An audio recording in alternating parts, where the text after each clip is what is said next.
Tayo at makikibalita po ang IFM News sa Dagupan sa sitwasyon po no ng inyong operasyon sa Pangasinan dulot pa rin nga po ng ating nararanasan na masamang panahon. Yes ma'am, actually po magmula pa po nung mga nakarang araw, tuloy-tuloy po yung ating rescue evacuation sa iba't ibang lugar. Meron po tayong nakakalat na team magmula pa nung mga nakarang araw dito po sa bayan po ng Bani. Meron po tayo sa may mga tarim, meron po tayong dalawang team dyan. Sa bayan po ng Bugalyon, Kalasyaw, Rubistondo. So lahat po ng ito ay napuntahan po ng ating rescue team. Kasama po natin dyan yung mga national government, ang ating army, ang PNP at ang Coast Guard. Sir Vincent, ito po ba nga nabanggit po ninyong mga bayan, no? Ito po yung kasalukuyan na nagkaroon na po ng mga evacuees, no, na natulungan po ng inyong ahensya na katuwang po ang ibang mga national agencies po no, na inyong nabanggit. Matanong po namin, Sir VJ, ilan po sa ngayon ang datos po ng inyong tanggapan sa mga kasalukuyang inilikas sa Pangasinan dahil po sa masamang panahon?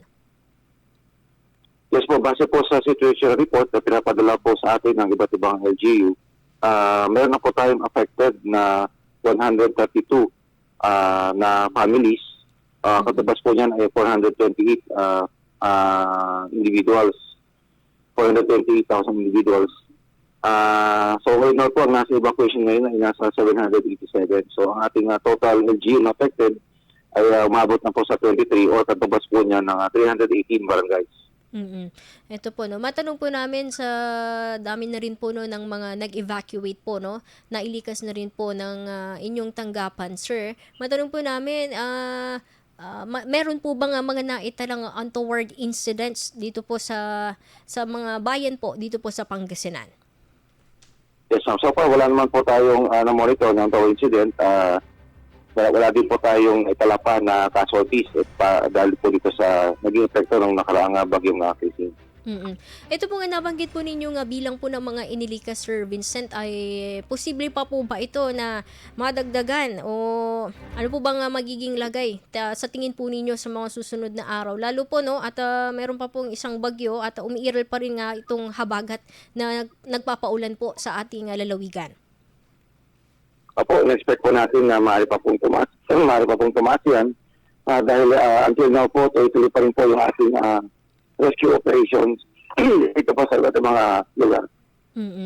Matanong din po namin, no, Sir Vincent, no, ito nga, dahil nga po malawakang pagbaha po ang nararanasan ngayon sa Pangasinan, meron po ba tayong datos sa mga pinsala no, sa agrikultura, sa mga infrastruktura, at sa iba pang mga sektor dito po sa ating lalawigan dulot pa rin itong masamang panahon po?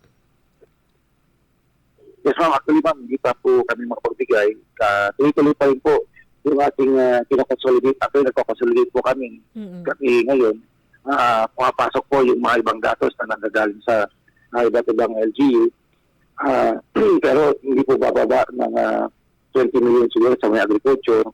Sa livestock po siguro almost 1 million rin po at saka sa infrastructure. So, ma'am, yun po isang kinakonsolidate pa po namin. Ayun po. So far po ba, Sir Vincent, no, dahil nga po may ilang mga bayan na lubog no sa baha, meron po ba tayong datos kung ano po ba yung parang ilan po sakali yung mga kakalsadahan dito sa Pangasinan na hindi nadadaanan ngayon dahil lubog po sa baha?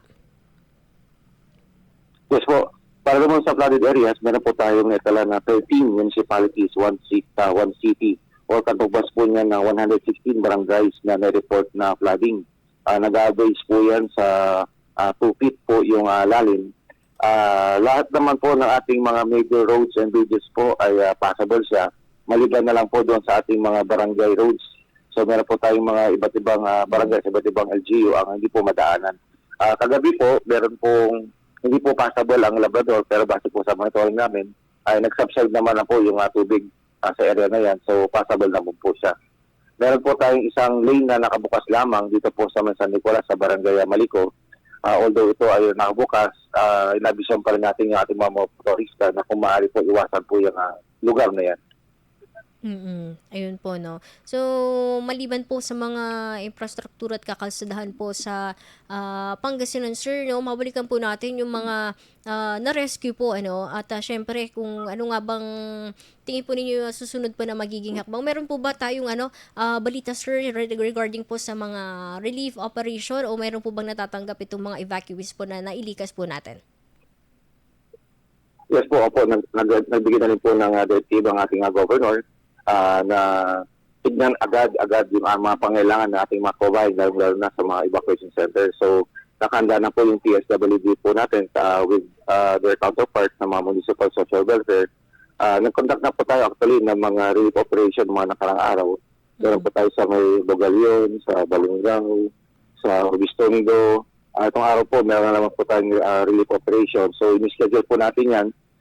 Tinitignan po natin yung mga immediate needs dito sa ating mga evacuation center. Yung Mm. ating provincial health office po ay handa na rin po. So, sila na rin po ay mag-iikot sa ating mga evacuation center para tignan po yung medical aspect po ng ating mga evacuees. Ayun, good to know po 'no na maganda po ang, koordinasyon ng iba't ibang ahensya para matiyak po ang, kalusugan at kaligtasan nitong mga evacuees. Sir Vincent, matanong po namin 'no, kamusta naman po ang mga personnel po ng PDRRMO na talagang, sumusuong sa baha, lalo na po yung mga nasa WASAR personals po natin 'no, na ano, kamusta naman po ang kanilang kalagayan lalo at, dire-diretso't ilang araw na po itong masamang panahon at, dire-diretso nga po tulad ng inyong nabanggit yung, inyong operasyon, rescue operation sa iba't ibang mga bayan dito sa Pangasinan. Yes ma'am, ang ating opisina naman po, pag sa mga ganitong panahon po ay nakahanda na po. Actually, naka-full force po yung ating mga search and rescue team dito sa ating opisina. Kami po ay sumasaludo sa ating mga kapwa rescuers dito po sa iba't ibang LGU sa kanilang dedikasyon, sa kanilang pinapamalas po na sakripisyo sa mga ganitong panahon. Actually po, sa mga ganitong panahon, wala na pong tulugan ito. Sanay naman na po tayo pagdating po sa ganyan para lamang po may abot yung mga pangangailangan ng ating mga kababayan. So, sa lahat po ng ating mga search and rescue team, national, provincial, LGU agencies, kami po ay sumasaludo po sa inyong sakripisyo. Ayun po, maraming salamat po Sir Vincent Chu. Panghuli na lamang sir, meron po ba kayong mensahe 'no sa ating mga kababayan lalo at ganito pa rin po ang sitwasyon sa Pangasinan? Yes ma'am, para po sa ating mga kababayan, kami po ay hindi na po nananawagan, kami po ay nakikiusap na kayo po ay sumunod kung meron pong pinapatupad na preemptive evacuation po sa inyong lugar para po sa inyong kaligtasan. Ang nagiging problema po natin kasi meron po tayong mga LGU na nagpapatupad ng preemptive evacuation. Naintindihan naman po namin kung yung ating mga ibang kababayan ay hindi maiwanan yung kanilang tahanan, yung kanilang mga alagang hayop.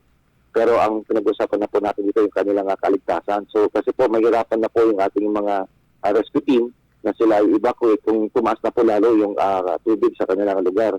At sa ating mga kababayan po na nasa hazard-prone area, landslide-prone area, flood-prone area, dahil lamang po ay huwag na nilang hintayin yung ating rescue evacuation.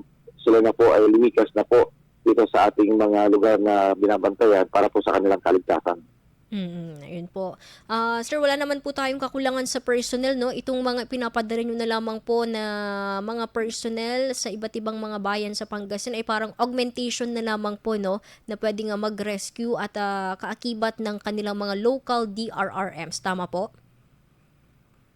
Opo, ma'am. Actually po, composite team na po yung ginawa namin. Ibig pong sabihin dyan, sa isang team po, meron na pong kasamang Army, meron pong kasamang Coast Guard, PNP, yung ating PDRMO personnel. Dito po sa aming opisina, narito na po ang Philippine Army, ang PNP, nakadeploy na po sila. At meron pa po isang nakastandby po na another team po na PNP at ang Philippine Army kung kinakailangan pa rin po. At patuloy naman po yung aming pag-ipag-unayan sa Philippine Coast Guard para po sa iba't ibang lugar na pwede nilang tulungan o kailangan ng augmentation. Ayun. Maraming salamat po sir at talaga nakakapanatag po na malaman na talagang closely coordinated po itong ating mga law enforcement agencies para matiyak ang kaligtasan at kalusugan ng mga Pangasinense lalo na sa ganitong masamang panahon. Muli, maraming salamat po sa inyong oras sir. Alam po namin talagang walang tulog, diretso po ang inyong trabaho. Dyan po sa may PDRRMO. Maraming salamat po sa Operations Head Mr. Vincent Chu. Maraming salamat po, sir. Yes ma'am, maraming salamat po. Mag-ingat po kayo ma'am. Thank you so much, sir. Yun.